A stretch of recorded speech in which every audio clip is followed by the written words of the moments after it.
burusu la ko ni cokoroba banna ni musokoroba banna be laadaw kono a mɔdenw bɛ dundu ta ni tasa kɔlɔw k'u gosi ka wari ɲini mɔgɔ fɛ ka fara ɲɔgɔn kan k'o bɛ cogo di karasa sara dugu diyara u bɛ ninnu ye aadatu munkaratu jahiliya baaraw de ninnu ye ninnu ye laada kɔnɛw laada jugu jahiliya baaraw a tɛ daga mɔgɔ ka wari ɲini ni ninnu ye ko min b'a kɛ ka kɛ yɛrɛ haramu yɛrɛ don dundu fɔni nin cogo la u bɛ mɔgɔ banna ka nisɔndiyara n'o k'a bɛ wari ɲini haramu belebele ba a dɔw nata min banna yɛrɛ u nata o misi dɔ ta k'a d'u ma u nata kusaka dɔ ka ta ka d'u ma o ye haramu de tant que mɔgɔ banna ye nafolo tɔ a bɛ tiɲɛ dɔrɔmɛ kelen ni miseli tɛ mɔgɔ si bolo a la dɔw kan to ko an ka mamuso ye wasiya kan ye ko ni ale banna a ye tura kelen di an ma an ka mɔkɛ ko ale banna ni ale banna an ka mɔ de ta ye an ka nin ta ni ye min haramu de aw bɛ min kɛ a kɔfɛ haramu ale fana ka min fɔ aw ye k'a ta kɔfɛ haramu a tɛ bɛn laada ko ne jahiliya baaraw ninnu tɛ bɛn silamɛya sariya la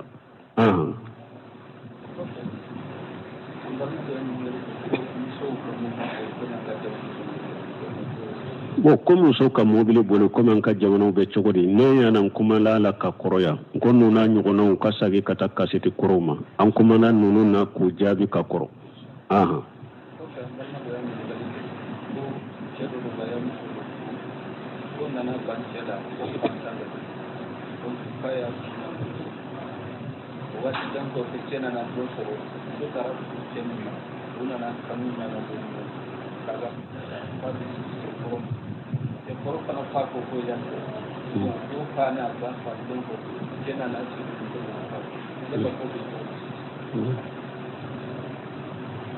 bon ko muso dɔ ko a tun bɛ cɛ dɔ bolo ko a ko cɛ ye fantan de don a y'a furu sa bɔra a bolo a taara furu cɛ wɛrɛ ma bon o kɔfɛ ala ye nɔgɔya kɛ fantan in ye a ye wari sɔrɔ muso in tun bɛ cɛ kura min bolo a y'a ka furu sa o bolo ko a bɛ ne furu sagi ka furu nin na ko a bangebagaw ko o tɛ kɛ a ye muso in to ye tuma min bangebagaw fatura ko ale a bɛ daga ka muso in ta ou bien ale ye muso in ta o bɛ cogo di o bɛ sagi ka taa yɛrɛ de ma n'a yɛrɛ dusukun ɲɛ a kun k'a muɲu k'a fɔ ne tun fantanlama don nin banna ne la a taara furu cɛ wɛrɛ ma bon a furula cɛ wɛrɛ min fana ma n'a y'a sɔrɔ a ye furu sa ka bɔ o bolo ni sababu si de tɛ silamɛya sariya la an bɛ min fɔ o yɔrɔ la u ka sɛgɛsɛgɛ ni o ma bila n'a yɛrɛ ye a yɛrɛ de banna o ma bila furu ma bɔ ni ɲɔgɔn cɛ a ka segin ko e bɛna furu tɛ o tɛ bɛn dɛ wali muhasanati muso furulen cɛ wɛrɛ ma a tɛ daga ko o ka a kun tigɛ ka bɔ la ko a bɛna e b'a furu ten sɛgɛsɛgɛli ka kɛ de o yɛrɛ de y'a bila ou bien a y'a yɛrɛ sama o bolo ko a tɛ to o bolo o ko ne y'i bila ou bien n ka furunafolo saga ne ma i ka taa ni ale ni o furu sara pewu bɛɛ bɔra o kalama o y'a bila de a furu sara donc n'a ko e b'a furu i bangebagaw ma sɔn n'o fatura e yɛrɛ de dusukun y'a kun a ye kɛwale min k'i la o kɔfɛ dusukun y'a kun k'u b'a furu o ye ka kunko ye o ye ka kunko de ye n'a cɛ an tɛ se k'a fɔ o ma ko a furuli dagari ye an t'a fɔ furuli haramu yari ma donc a bɛ lajɛ kɔnɔ kan'a sɔrɔ a bɔra cɛ kɔrɔ min cɛ filanan min bolo dankaniya ka sɔrɔ kɔni o yɛrɛ de y'a bila u bɛ furusa kun dɔ de sɔrɔla yen o furu sara ka bɔ a bolo i da kow banna pewu o ka sɛgɛsɛgɛ sani e k'a ta nin cogo la parce que o de y'a to dɔnnikɛlaw ko ni muso ni cɛ ko muso ka cɛ fɔlɔ ou bien ni cɛ min ye ɲɔgɔn kanu k'u ka kaari ka bɔ ɲɔgɔn na foyi man gɛlɛn n'a ye u ka kaari ka bɔ ɲɔgɔn na foyi man gɛlɛn n'a ye diɲɛ kɔnɔ donc o de bɛ na ni nin ko sugu ye donc a ko to an tɛ se k'o dun ye a tabaliya ni a ma ta o bɛ sagi ka taa yɛrɛ dɛmɛ ani muso mais min ye furu in sa cogo kɔni ye ka bɔ cɛ kura in bolo o bɛ sɛgɛsɛgɛ kosɛbɛ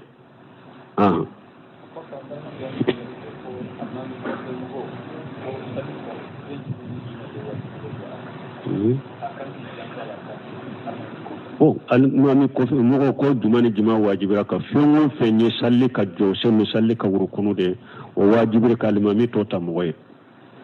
minye wajibu yo minye sunna ya beshe ko taye mi alimami kofi mogo alimami te se ka wurukunu taye fengo fenna sabatira ko salli jose de do alimami to taye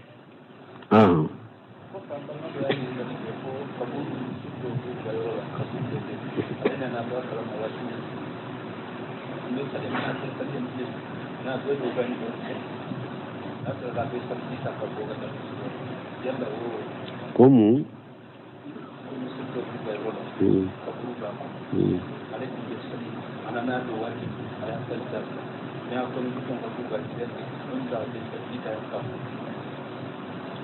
Bon, ko do ko ewa ko misiri do be ale tumbe salla kono mi anana do kaburu bo misiri kono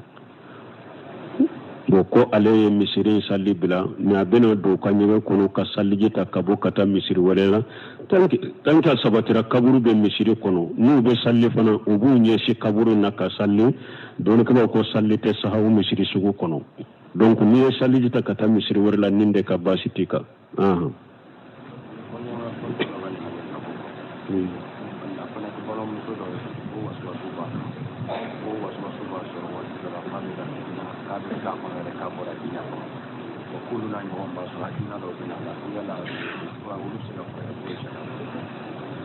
Bon, kwamba ni muso doko ko wasu bala ni wasu nanala abe fitina ko kake komate dina yere kono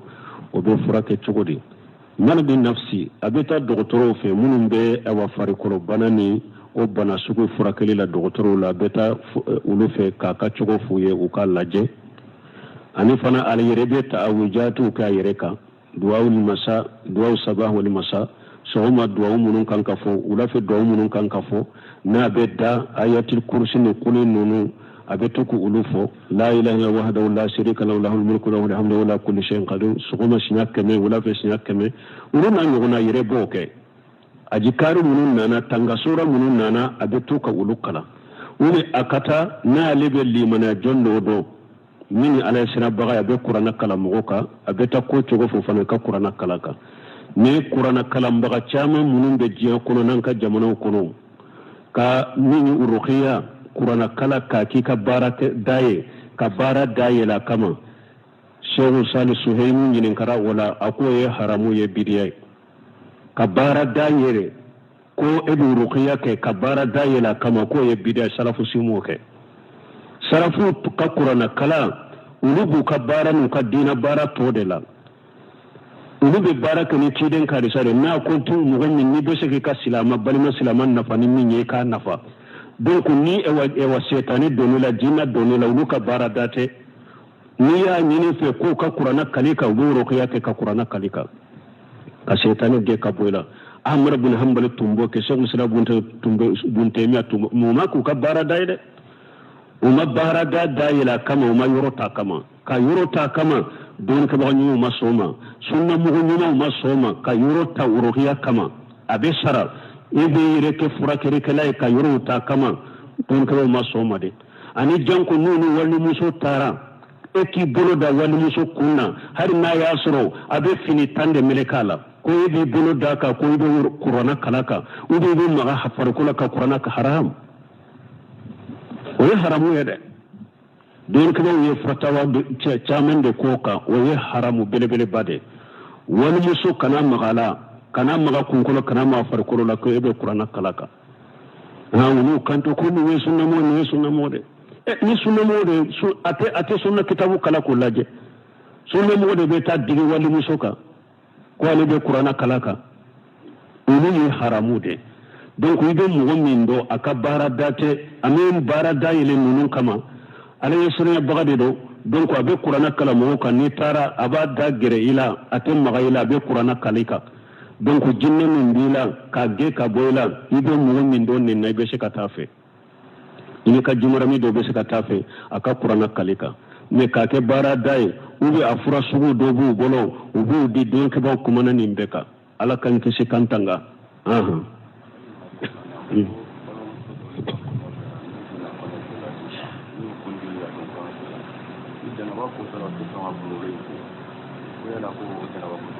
Como?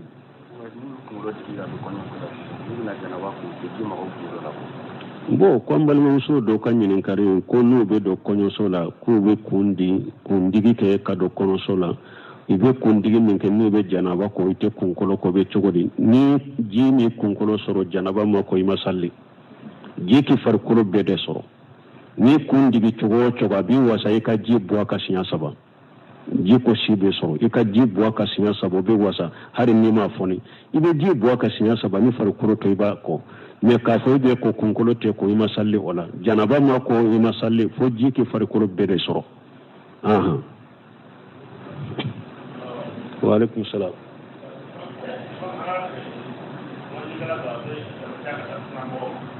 ha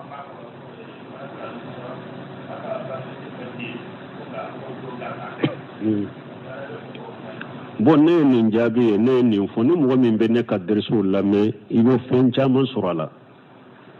ko dɔ bɛ yan a bɛ waajuli kɛ ko a ko ciden ka wolo dɔ tɛ dɔ gansan ye ne ye nin fɔ n ka kutubaw kɔnɔ n y'a fɔ dɛrɛsiw la yan n ko min b'a yira ko dɔ gansan tɛ su kɛ tɛnɛn tɛnɛ a ka su n y'a fɔ y'a fana o don suguha ninnu na n ko ni dɔ gansan cɛ ala yɛrɛ ma ciden ka wolo dɔ jatan ka kuranna kɔnɔ nɛɛma ye ciden cidon de ala y'o de jate nɛɛma ni fondansira ye jɔnw kan mantonw kan mɛ a wolodon tɛ a tigi ma kala de o tɛ diinɛ de don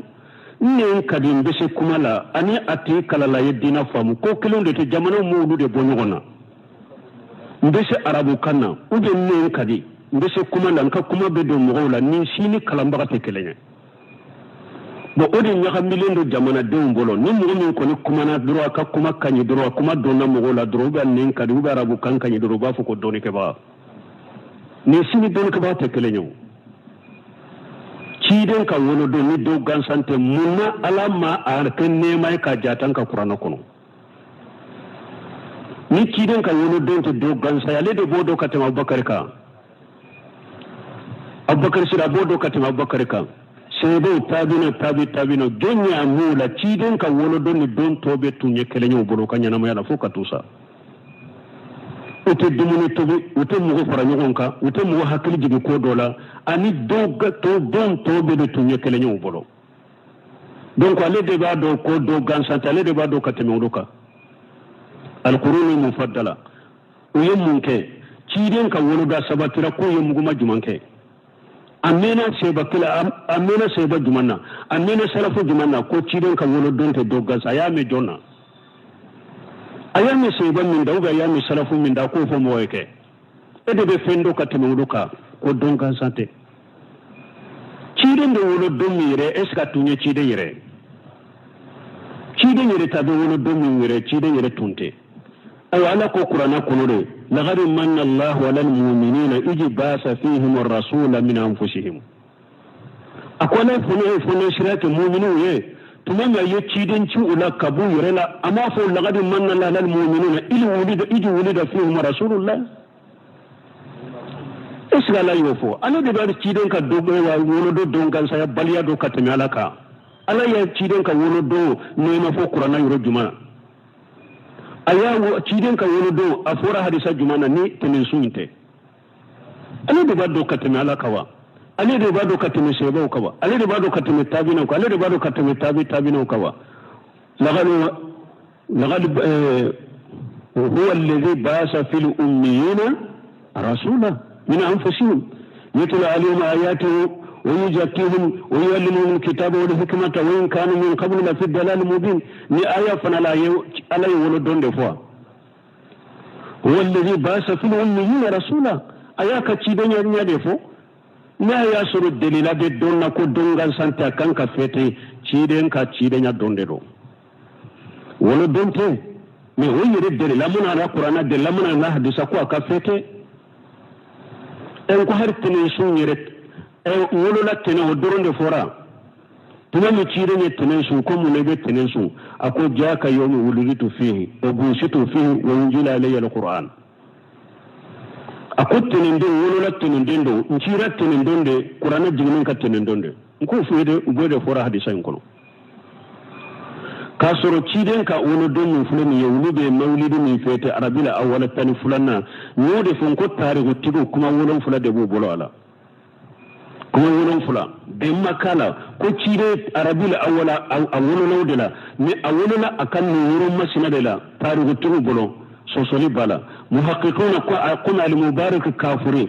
rahiqi maktumi tigi alil min sabati ako arabila awwala kolonto na de ciden wolola anu sabati aw bake ka donde fete ire be make don mi ire la tarihula lesiri tala tarihu lesiri tala shariyala ni adona dankaniya baka ciden fatura arabila awwal a fatura atani fulana de tenendo donc avec le bake ka ciden faturu de fete sosoli tala donkre bolo arabila awwal tani fulana de ciden fatura mais sosoli bala yala wolola ale odela uba ma wolo sosoli bola sosoli tala fatura odela ni aw bo fete sanwo saw ba ke kam fete wala kire ka faturu de fete fulaw bolo ni kire ka wolo don to wolo donye a fatu don fana ye do gansaywa ni nate fatu don fana ewa dusuka seke dina bisaka kene hakili nay chogodi aqalini yuna ko ahli kalamu ninde yifili hada madan shi kame ka hakili be bila dina nye ibi ka hakili bila delilaw ko fere ni ko ne bono ne ka hakili munye ayre munye dan ko ka hakili ko ni de kote mena ko e ciden ka wolo de dongal ay jonye wahude be jigika mufti de yewa mustahidu de yewa hadisa jolibi kunna tu ka sabali sai kabo mu fili la jamana kono kwa kana bugu mu fili la jamana kono ay sabali an yau da fo nin dina te kare a te kare mo nyana de ni ma hasabali ka sage ko ala de demisen fitinu de bilila ibi lebu jiya biye inna nahnu najalna dhikra wa inna lahu lahafizun nin dina ko silende do ni ko de fi mo fe sura ko demisen fitinu ba monto ka fili ka bo kono atenya ya koy abaka wori nyini minna abaka nafulu nyini minna aye chogo wori nyini me kabo fendo dina kono minta kono te se ka sabatio dama kulu sabai de be fendo katamuka ciden ka wono do arabil awwala tan fulatene do astumbu temo bolo komi do gansade ni eko do gansante e ka hakili be nyemu ni nunun koro klasu ten ni sunna la hakili na ten ni sunna la ni sunna yede qala allah qala rasuluhu wa qala sahabatu ni sunna yode ala kote ciden kote sebo kote ete e jonye ete ala kote ciden kote sebo kote nin dina ye ode nin della ede e ka kumate ala ka haklimande de annuma ko aha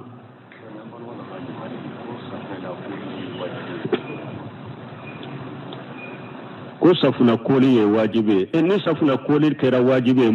mo munu temena ni kasoro safuna te jiya kono do ala ka haklimanda mo do ka sabali ni kali do posili la sa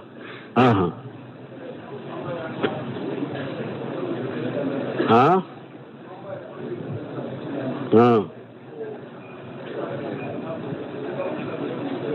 ha mangwe awe mankante doni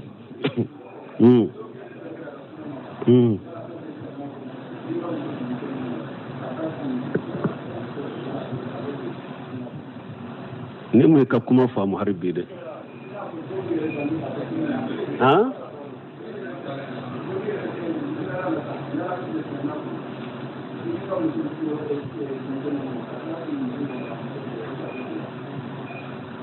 munya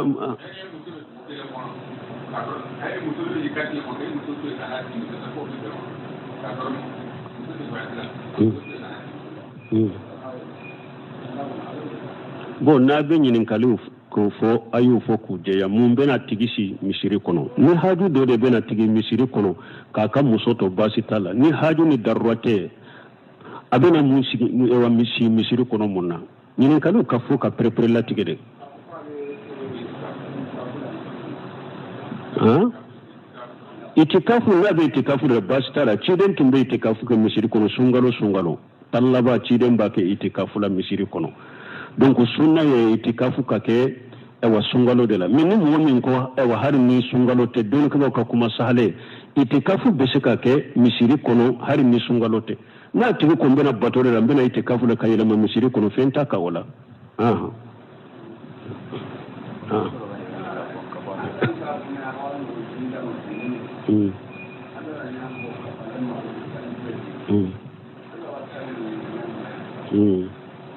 Tewo ko ni ka furumuso abe kungo konona la jita ubolo bo amma ko sera nyogoma ni aye ka fo nyogonya ke abe se ka salli ka surama kowa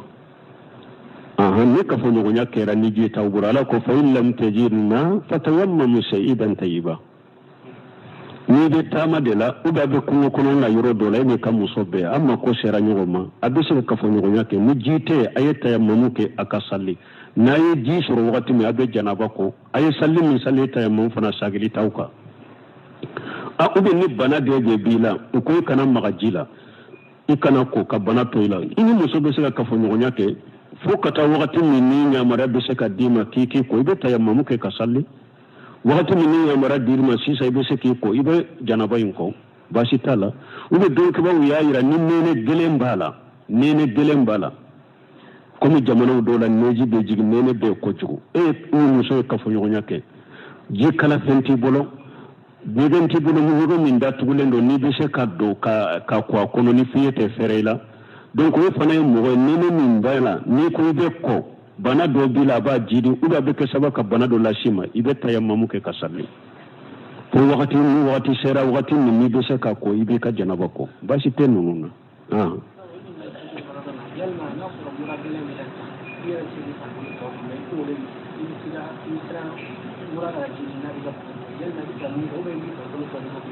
bo ko ni mura gelen bela ni yere baru ni ikunkolo ko mura be jiri ibi farikolo to de ko wa ka kunkolo to la ibe tayammamu de ke ji ko ni tanka te sika farikolo be soro tayammamu de be bila nola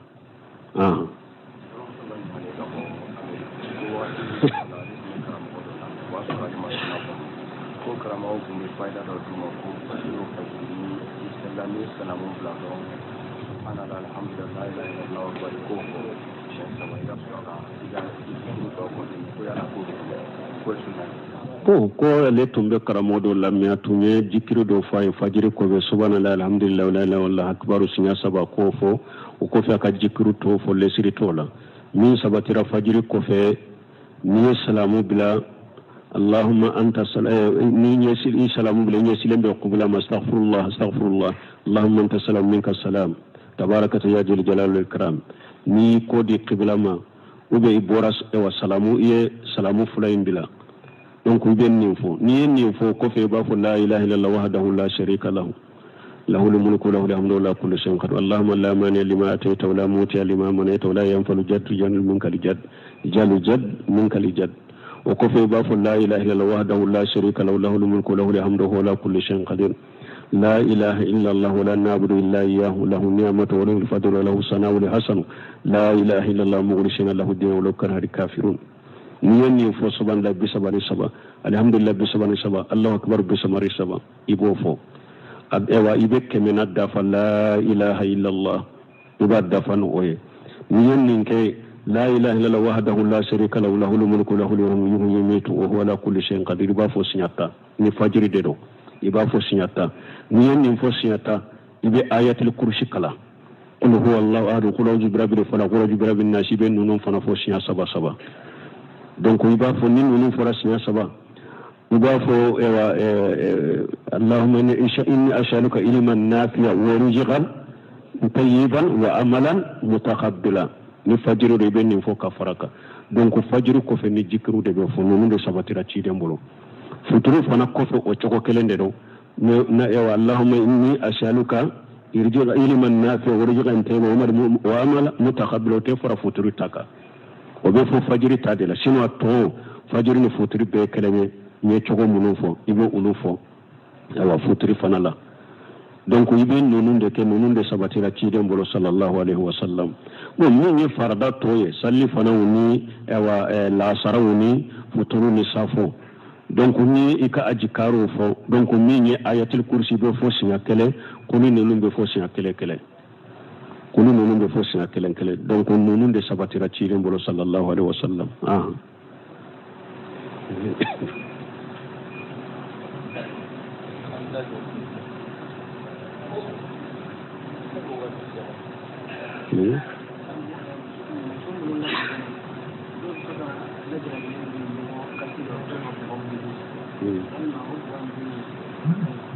bon ko muso dɔ bɛ n'u lajɔlen don u lajarabilen don bɔgɔ kalite dɔ bɛ u b'a dɔn o bɛ cogo di bɔgɔ dun ye haramu de fɛn o fɛn sabatira ko bɔgɔ dɔn mɔgɔ k'a dun haramu don muso minnu b'a kɛ u ka dabila et puis a kɔrɔsila a bɛ defo ni kasaraw dɔ lase banaw dɔ lase den ma kɔnɔ la mɔgɔ muso minnu bɛ bɔgɔ sugu don kɔnɔma dɔgɔtɔrɔ bɔra kɔrɔsila a bɛ tɔɔrɔ dɔ lase den ma kɔnɔ la donc ni hali ni o mana bɔgɔ dun ye haramu ye mɔgɔ kana bɔgɔ dun subhanakallahumma rabbana bihamdika ashhadu an la ilaha illa anta astaghfiruka wa atubu ilayk ɲininkali fɔlɔ de kɛ ɲininkali fɔlɔ ko ni mɔgɔ min ni mɔri gana a bɛ sigi ɲɔgɔnya la n'a b'a kantigɛli fɛn minnu kantigɛ ka sogo d'i ma a bɛ daga i k'a minɛ wa ni dankaniya b'i bolo min ka mori ganaya la ko a bɛ katimu de gosi shetane tɔgɔw ni jinna tɔgɔw a bɛ olu de wele ka fara ala ka katimu gosi ani shetanew de bɛ baara kɛ ɲɔgɔn fɛ kantigɛli fɛn minnu a b'u kantigɛ ka shetane de o dankaniya b'i bolo kana ka kantigɛli fɛn dun kana ka sogo mina k'a dun parce que o mori gana sugu ye mushriki de shirkul akbar mukhrajun min al-milla mori gana be katimu abulu de gosi jinna togo ni malikiya togo ni ala togo ku fara ɲɔgɔn kan mori gana ka baara cogo ye o de o ye mushriki de fulankafuya kunbaba bolen do silamiya kɔnɔ ka kantigɛli fɛ ani a ye min kantigɛ ka sogota ka dima kana mina jifa de do o togo de wa ma jubiha ala nusubi ala ko min kantigele boli la jifa do mogo kana do aya wore la ala ko ma uhilla li ghairi llahi bihi finwo fa kantigeli to nu ye finwore togo fala min te ala ye ka kantige o te do ye jifa donc yere ko sama fulanna ko juma ye sunna de ube wajibi juma salli ye fardu ayni de farla min yi kere kere ya juma do ni te tamala ibe dugu kono juma be ikata juma la farla kere kere ne no ciden ko mugo ni ye juma sabato ye tahawuna man taraka salasu jumu'ati tahawuna taballahu ala qalbihi akum mugo juma saba ni yu toye makota la doro ujurate foite ko ala bi dusukunde noro aba noro ka tampon kala ka fikri ewa ala bi togo sebe mogo munu ɲinalen bɛ ala kɔ donc juma ye farda de sura yɛrɛ bɛ kurana kɔnɔ min n'u ko a ma suratul jumu'a ala ko ya ayyuhal ladhina amanu iza nudiya li salati min yawmil jumu'ati